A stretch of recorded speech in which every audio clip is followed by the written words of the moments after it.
Salve, salve nação alvinegra, começando mais um vídeo aqui no canal John do Timão. Então se você for novo, já se inscreve aqui, rapaziada. Estamos aí com 85 mil inscritos, vamos passo a passo, devagarinho, para batermos a meta aí de 90 mil inscritos, tá? Conto aí com a colaboração de todos. Deixa o seu like para fortalecer, ative o sininho de notificações e vamos para cima, tá? Quinta-feira, dia 23 de março, reta final aí já do mês, né? O Corinthians sem calendário de jogos, mas a gente segue aí com as novidades do nosso Coringão, tá? Peço também que vocês me sigam nas redes sociais, Instagram, TikTok, Quai, Twitter, todos os links aqui embaixo para vocês, certo, rapaziada? Vamos pra cima, tá? Editor, já sabe, né? Pode rodar a vinheta. Ó, salve o Corinthians! Bom, primeiramente, tá? Quero fazer aqui um apanhado geral sobre a Copa do Brasil, que inicia aí no dia 12 de abril. Jogos de ida dia 12, tá? Na semana aí do dia 12, né? Obviamente. E os jogos da volta na semana do dia 26, tá? E aí, pra gente entender um pouco, tá? Tivemos as primeiras fases, tá? Muitos times grandes foram eliminados, tá? Times que eram favoritos. Vou dar o exemplo do Vasco. Vou dar o exemplo do Red Bull Bragantino. Vou dar o exemplo do Atlético Goianiense, do Goiás. Clubes que chegam como favoritos no mata-mata e já são eliminados nas primeiras fases. E isso mexe um pouco com a questão dos potes, tá? Só para explicar para vocês. Nessa fase agora da Copa do Brasil, que o Corinthians já está, o Corinthians já joga, vai acontecer o sorteio segunda-feira. E aí vai sortear um time do pote 1 contra o time do pote 2. Jogo de ida e volta. Que foi o que aconteceu no ano passado, que foi o jogo Corinthians e Portuguesa do Rio de Janeiro. A gente jogou fora de casa, empatamos 1-1, trouxe o jogo para casa, 2-0 pro Corinthians, tá? Então é essa primeira fase. Depois vai afunilando, a gente pegou o Santos, certo? O Atlético Goianiense, Fluminense e o Flamengo. Tá? Então é essa primeira fase agora. Os times do pote 1, Flamengo, Palmeiras, Atlético Paranaense, Atlético Mineiro, São Paulo, Fluminense, Fortaleza, Corinthians, Santos, Internacional, América Mineiro, Bahia, Botafogo, Cruzeiro, Grêmio e Coritiba. Então, todos aí da Série A do Campeonato Brasileiro. Só que alguns times receberam a vaga do Bragantino, por exemplo, que é um clube de Série A, certo? E foi eliminado. O Bragantino foi eliminado pro Ipiranga. E aí o pote 2 ficou da seguinte forma: CRB, CSA, Náutico, Remo, Tombense, Brasil de Pelotas, Paysandu, Ituano, Botafogo de Ribeirão Preto, Volta Redonda, Ipiranga do Rio Grande do Sul, Nova Iguaçu, Maringá, Águia de Marabá, Sport e ABC. Ou seja, nenhum clube de Série A. Então o Corinthians pode pegar qualquer um desses adversários do pote 2, certo? E aí, ponto importante, nenhum adversário é favorito contra o Corinthians nessa fase. Nessa já não é de jeito nenhum. No passado a gente pegou a Portuguesa do Rio de Janeiro, né, como eu falei, mas aqui a mesma situação, tá? Então o que a gente espera, vamos colocar assim, um jogo mais tranquilo, um mata-mata mais tranquilo. Só que a gente já vem com o sinal de alerta aceso, porque a gente foi eliminado pelo Ituano no Campeonato Paulista, que era essa mesma situação. Pô, pegamos um time que o Corinthians é favorito, o jogo é em casa, é isso e aquilo, e deu no que deu, tá? Então a gente já tem aí a base dos adversários, né, que o Corinthians pode enfrentar nessa primeira fase. E é isso, quero saber a opinião de vocês. Quem vocês acham que o Corinthians vai enfrentar nesse mata-mata, tá? Eu acho, tá? Um chute aqui, vou chutar um time, eu acho que vai ser Corinthians e Brasil de Pelotas, tá? É o meu chute, quero saber o de vocês, família. Bom, e aí nosso time segue a rotina de treinamentos, tá? Visando já o amistoso que a gente vai ter amanhã, provavelmente contra a equipe do Coritiba, dentro do CT, tá? Amistoso fechado, só deve sair uma notinha da assessoria, tivemos um amistoso. Se vencer, eles devem divulgar, caso contrário, tivemos um amistoso. Eu acho que é isso que deve acontecer. E aí uma situação que vem acontecendo é que 4 jogadores estão treinando separados. Em horários diferentes, certo? O pessoal vai treinar à tarde, eles vêm de manhã, faz o treino específico ali e acabou, tá?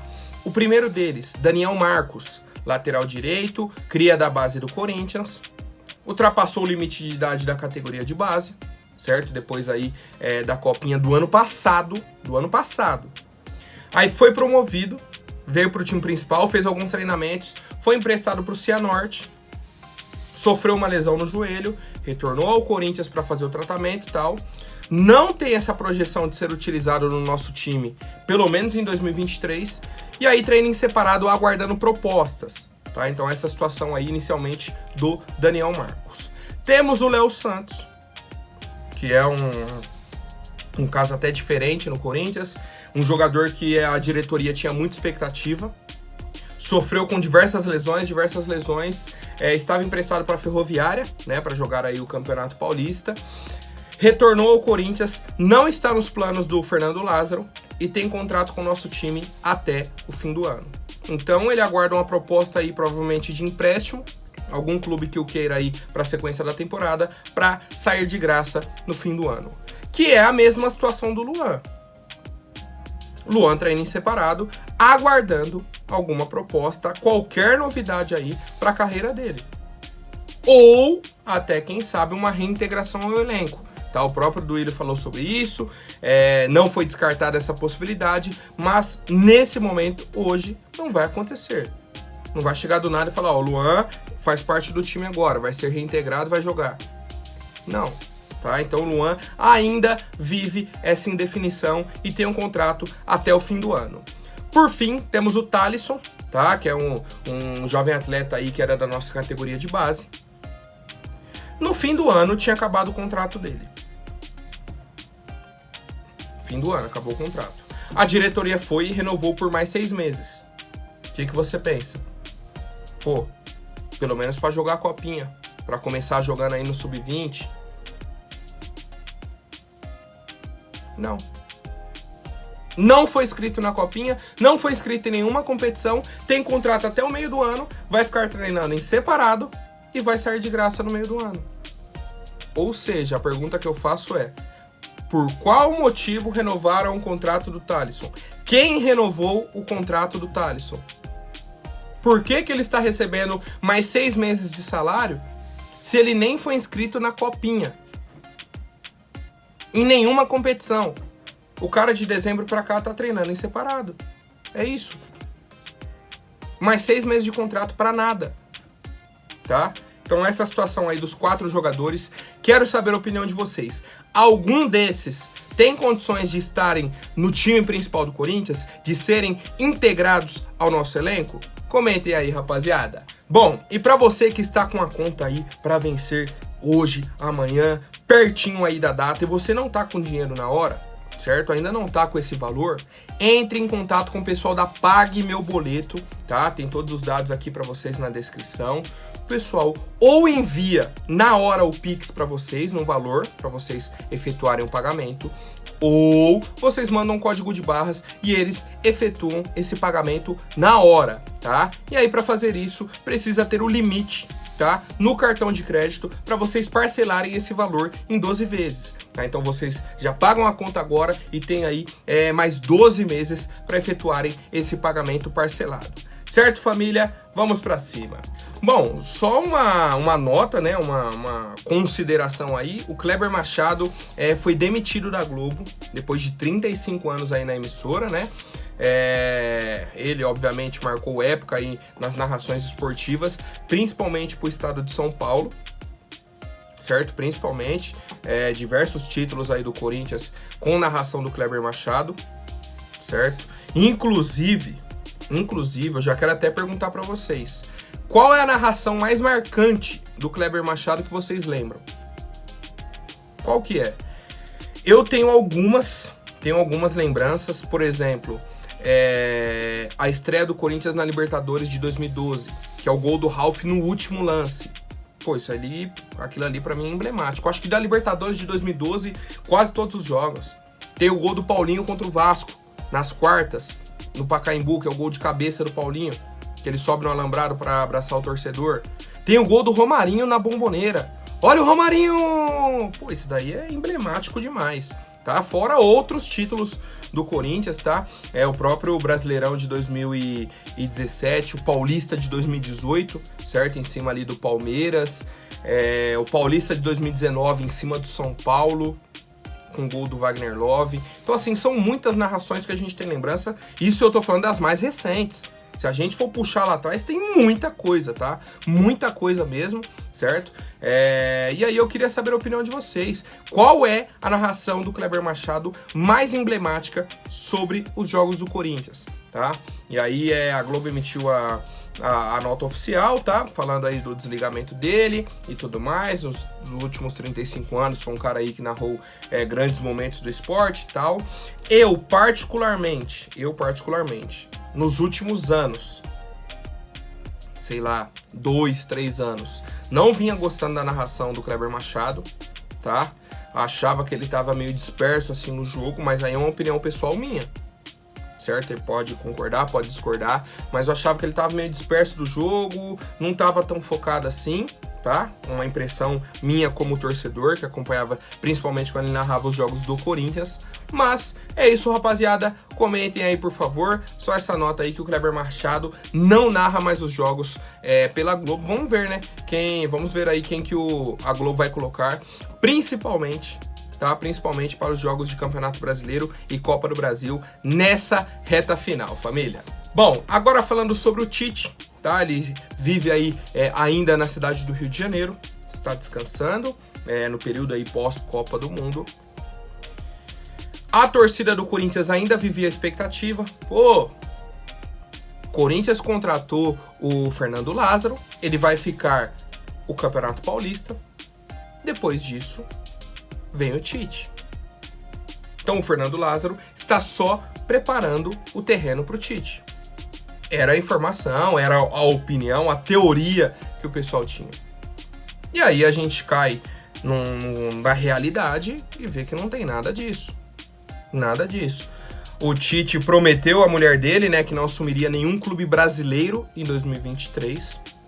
Ele está de férias, né, nesse período sabático aí no Rio de Janeiro, tranquilo, descansando, estudando, tá? Segundo informações aí, ele está tendo aula de inglês com foco futebolístico, né, o vocabulário futebolístico, porque ele quer comandar algum clube no exterior. Ele falou que está com saudade dessa rotina aí de clube e tudo mais, que é diferente da rotina de seleção, e tem interesse aí de comandar algum clube na Europa, certo? Então ele está estudando aí o vocabulário inglês focado no ambiente futebolístico. E é isso, rapaziada. Para quem tinha expectativa, para quem ainda tava pensando, pô, não, ainda tem o Tite no mercado, ainda isso, ainda aquilo, a chance é quase zero, tá? Bem baixa do Tite olhar, parar e falar, pô, não, vou retornar, vou assumir algum time, vou pro Corinthians.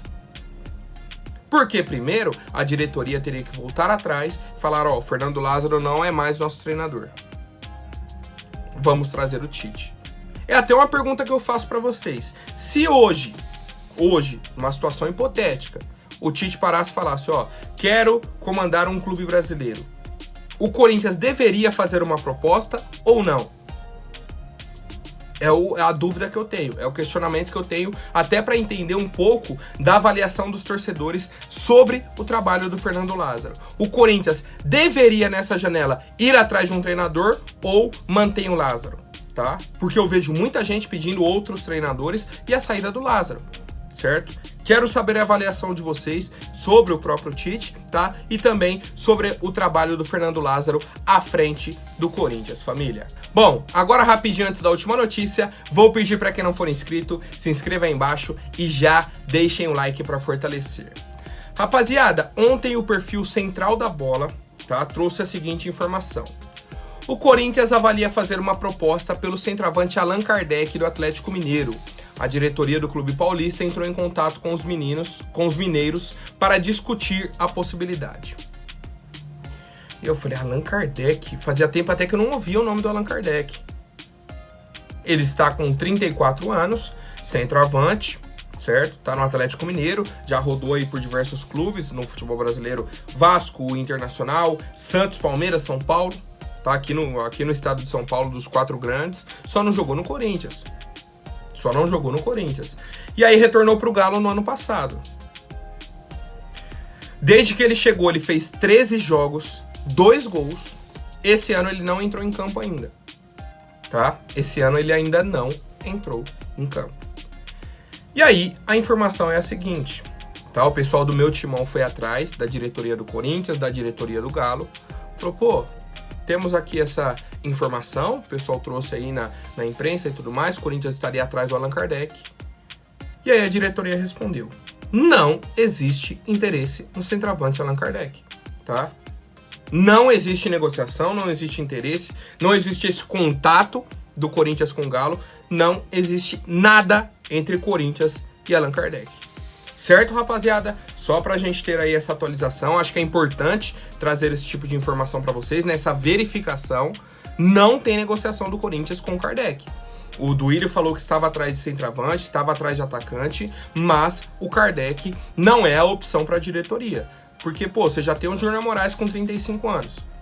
Vai trazer mais o Kardec com 34? Aqui salário, aqui custo.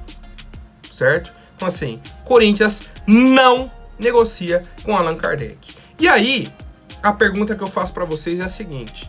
Pô, não estamos negociando com Kardec, mas precisamos de contratações para o ataque.